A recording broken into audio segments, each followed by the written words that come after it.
لیکن یہ کہ امام مہدی کی حکومت قائم کرنے کے لیے کون لوگ آئیں گے؟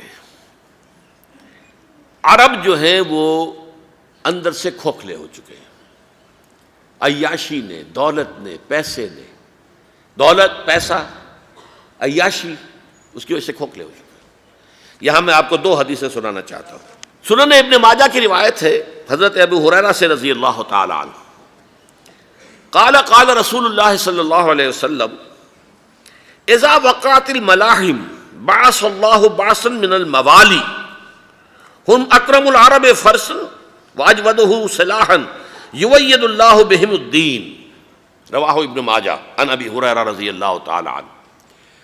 جب ملاحم کا دور شروع ہوگا تو اللہ تعالیٰ اٹھائے گا ایک لشکر یا لشکروں پر لشکر موالی میں سے۔ موالی کون ہے؟ عربوں نے جب فتح کیا تھا اس پورے علاقے کو خلافت راشدہ کے دوران، اور پھر وہ لوگ جو ہے، ایک رائے تو یہ تھی کہ انہیں غلام بنایا جائے سارے آبادیوں کو، لیکن یہ کہ حضرت عمر کا اجتہاد تھا، اس کے مطابق جو ان کو غلام نہیں بنایا گیا تو وہ موالی کی حیثیت رکھتے ہیں۔ عربوں میں دم نہیں ہے، موالی میں سے لشکر اٹھیں گے کہ جو در حقیقت حضرت مہدی کی حکومت کو قائم کریں گے۔ دوسری حدیث سنیے، عن عبداللہ ابن الحارث رضی اللہ تعالی عنہ، اور یہ ابن ماجہ کی روایت ہے، قال قال رسول اللہ صلی اللہ علیہ وسلم یخرج الناس من المشرق فیوطئون للمہدی یعنی سلطانہ، لشکر نکلیں گے، لوگ آئیں گے مشرق سے، اور وہ حضرت مہدی کی حکومت کو جمائیں گے اور قائم کریں گے۔ اب ذرا نوٹ کیجئے کہ جزیرہ نما عرب کے مشرق میں کون سے ملک ہیں؟ تین: ایران، افغانستان، پاکستان۔ یہ تین سالڈ مسلم ممالک، مسلم آبادی اکثریت۔ ویسے تو یہ کہ آگے ہندوستان میں 20 کروڑ مسلمان ہیں، لیکن وہ 20 کروڑ جو ہے وہ تو 80 کروڑ کے اندر تحلیل ہو جاتے ہیں غیر مسلموں میں، لیکن یہاں جو معاملہ ہے یہ غالب اکثریت کے۔ ان میں سے ایران کا معاملہ جہاں تک ہے، نمبر 1 یہ کہ وہ شیعہ عقائد کے حصار میں بند ہے، اس سے ادھر ادھر ہونا اس کے لیے ممکن نہیں۔ حدیث میں یہ بھی آتا کہ اصفہان سے 70,000 یہودی دجال کا ساتھ دیں گے۔ لیکن بہرحال خراسان ایک صوبہ ہے افغانستان کا اس وقت بھی، شمال مشرقی کونے میں، مجھے امید ہے وہاں سے خیر کی، کیونکہ خراسان کا لفظ وہاں پہ شامل ہے، اور حضور کی حدیث میں بعد میں آپ کو سناؤں گا کہ خراسان سے فوجیں چلیں گی جو یروشلم کو دوبارہ حاصل کریں گی، فتح کریں گی۔ جیسے پہلے یروشلم کھویا عربوں نے تھا، دوبارہ حاصل کیا تھا کرد نے، کرد خون صلاح الدین ایوبی رحمۃ اللہ علیہ، ایسے اب پھر عربوں نے کھویا ہے، لیکن لینے والے خراسان سے لشکر آئیں گے۔ یخرج من خراسان رایات سود لا یردھا شیء حتی تنصب بإیلیا، خراسان کے علاقے سے کالے علم لے کر لشکر چلیں گے جن کے رخ کو کوئی موڑ نہیں سکے گا جب تک کہ وہ جا کر یروشلم میں نصب نہ ہو جائے۔ اس کے بعد نام آتا ہے پاکستان کا۔ یہ ہے میری اور آپ کی داستان، اور یہ ہے سبب جس کی وجہ سے کہ میں آپ سے یہ گفتگو کر رہا ہوں۔ اصل میں تو کس لیے؟ محض ایک علمی استفادہ، محض اپنی بات آراء کو ظاہر کرنے کا شوق نہیں، بلکہ یہ کہ اپنی ذمہ داری ہم پہچانیں کہ ہم کس مقام پر کھڑے ہیں۔ دیکھیے، اس پاکستان کے بارے میں یا ہندوستان کے بارے میں علامہ اقبال نے کہا تھا اپنے ترانہ ملی میں، میر عرب کو آئی ٹھنڈی ہوا جہاں سے، میرا وطن وہی ہے، میرا وطن وہی ہے۔ اور مجھے بتایا گیا کہ سنن ابی داؤد میں یہ روایت موجود ہے کہ حضور نے فرمایا کہ ہندوستان کی طرف سے مجھے ٹھنڈی ہوا آتی ہے، اگرچہ مجھے وہ حدیث ابھی نہیں ملی ہے، لیکن حزب التحریر کا ایک کارڈ مجھے ملا تھا، تو اس میں اس حدیث کا اور اس میں ابو داؤد کا روایت کا حوالہ موجود تھا۔ لیکن میں جو چیز آپ کو بتا چکا ہوں وہ یہ کہ الف ثانی کا پورا تجدیدی کارنامہ اس ہندوستان کی سرزمین میں ہوا۔ مجدد الف ثانی شیخ احمد سرندی، شاہ ولی اللہ دہلوی، سید احمد بریلوی، وہ تو ہمارے پاکستان میں آ کر جو ہے ان کا خون جذب ہوا ارض پاکستان میں۔ پھر شیخ الہند مولانا محمود حسن۔ تحریک خلافت چلی تو صرف ہندوستان میں چلی اور کہیں نہیں چلی۔ آزادی کی تحریک چلی پوری دنیا میں، وہ نیشنلزم کی بنیاد پر چلی، ملے نیشنلزم، عرب نیشنلزم، ترک نیشنلزم۔ ہمارے ہاں چلی تو اسلام کے نام پر، پاکستان کا مطلب کیا؟ لا الہ الا اللہ۔ پھر پاکستان قائم ہوا معجزے کے طور پر، بلکہ نازل ہوا ہے لیلۃ القدر میں، انا انزلناہ فی لیلۃ القدر، جیسے قرآن نازل ہوا لیلۃ القدر میں، یہ پاکستان بھی نازل ہوا لیلۃ القدر میں۔ اس کا برقرار رہنا ابھی تک معجزہ ہے۔ ہندو یہ سمجھتا تھا، کانگریس سمجھتی تھی کہ جھٹپٹ ختم ہو جائے گا۔ پھر یہ کہ اس کا قرارداد مقاصد کا پاس ہو جانا، مزید بھی اور اضافی دفعات دستور میں آ جانا، اب کمرشل انٹرسٹ کو ربا قرار دے کر حرام قرار دینا، یہ سارے لینڈ مارکس ہیں کہ جو اشارہ کر رہے ہیں کسی چیز کی طرف، معاملہ کدھر جا رہا ہے۔ پھر یہ کہ یہ جو 14ویں صدی کے مجدد تھے شیخ الہند، اس کے بعد سے کچھ ایسی شخصیتیں عظیم پیدا ہوئی ہیں ہند میں، جن کو میں سمجھتا ہوں کہ 14ویں صدی کے مجدد اور 15ویں صدی کے مجدد کے درمیان یہ 15ویں صدی کے مجدد کی راہ کو سیدھا کرنے والے، جیسے کہ حضرت یحییٰ نے کہا تھا میں تو آنے والے کا راستہ سیدھا کر رہا ہوں حضرت عیسیٰ کے لیے، ایسے ہی 15ویں صدی کے لیے امام مہدی کے لیے راستہ صاف کرنے والے سب سے پہلے علامہ اقبال، جنہوں نے اسلام کا تصور دین کی حیثیت سے دوبارہ زندہ کیا ہے، ورنہ اسلام ایک مذہب کی شکل اختیار کر چکا تھا۔ پھر مولانا مودودی، مولانا ابوالکلام آزاد حکومت الہیہ کے نعرے کے ساتھ میدان میں آئے۔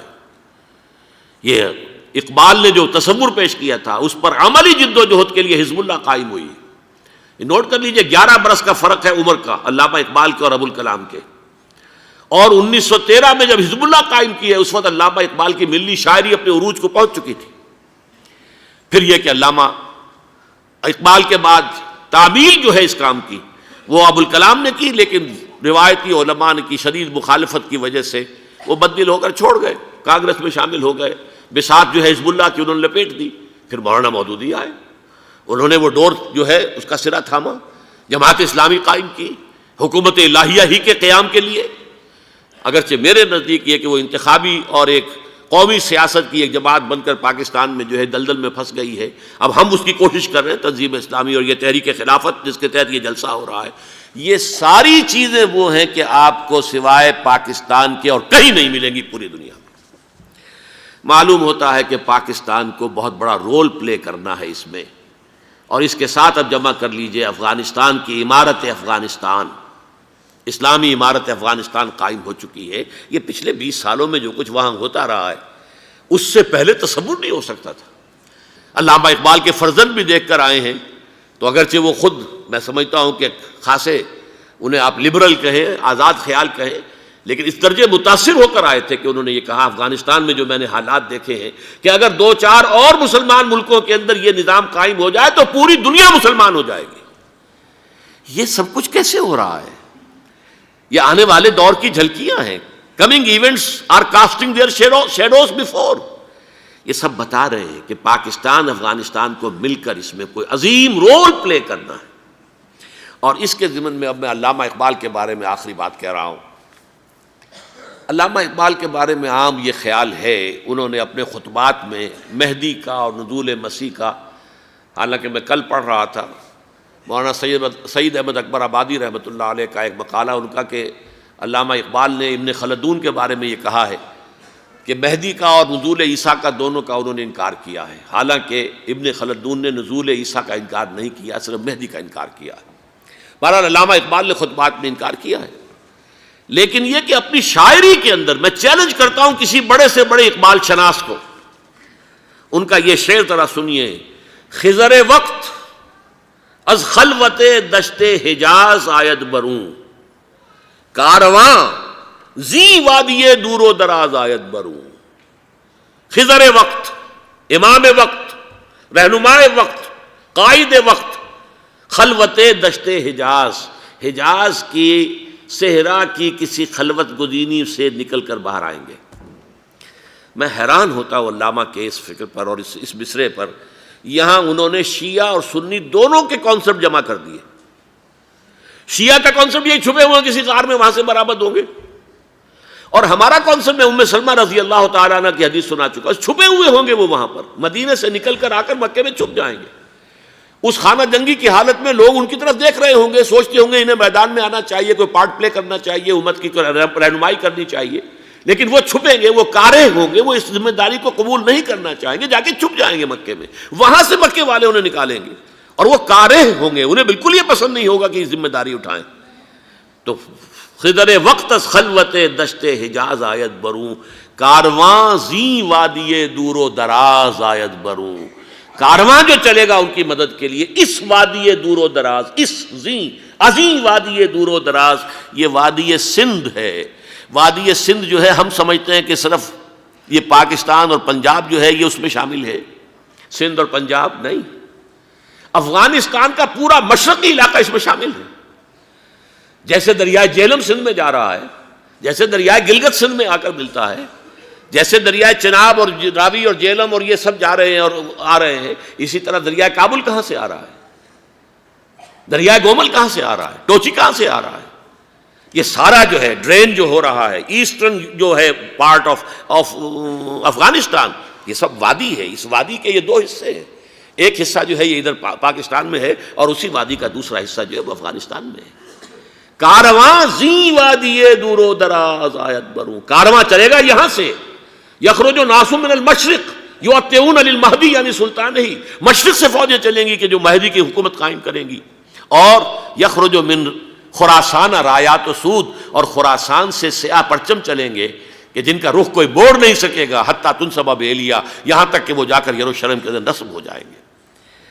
حضرات، میں ایک میری گفتگو کا حصہ باقی تھا لیکن میں اسے چھوڑ رہا ہوں، اس لیے کہ گلوبلائزیشن جو اس کی ہوگی، جو خلافت علی منہاج النبوہ کی تجرید کامل حضرت مہدی کے ہاتھوں عرب میں ہوگی، اس سے پہلے اس کے لیے محنت، کوشش، جد و جہد پاکستان اور افغانستان میں ہو چکی ہوگی جو اسے سپورٹ کرے گی اور وہاں جا کر حکومت قائم کرے گی۔ اس کے بعد گلوبلائزیشن کا جو مرحلہ اس کا ہے وہ حضرت مہدی کے ہاتھوں نہیں ہے، وہ حضرت عیسیٰ ابن مریم ان کے نزول کے بعد ہے، جن کے نزول کے بعد دجال کا خاتمہ ہوگا اور یہودیوں کا استحصال ہوگا، مسلمانوں پر بھی بڑی تکالیف عربوں پر آئیں گی، شدائد آئیں گے، لیکن یہ وہ میں حصہ ملتوی رکھتا ہوں کسی دوسری محفل اور کسی دوسری مجلس اور نشست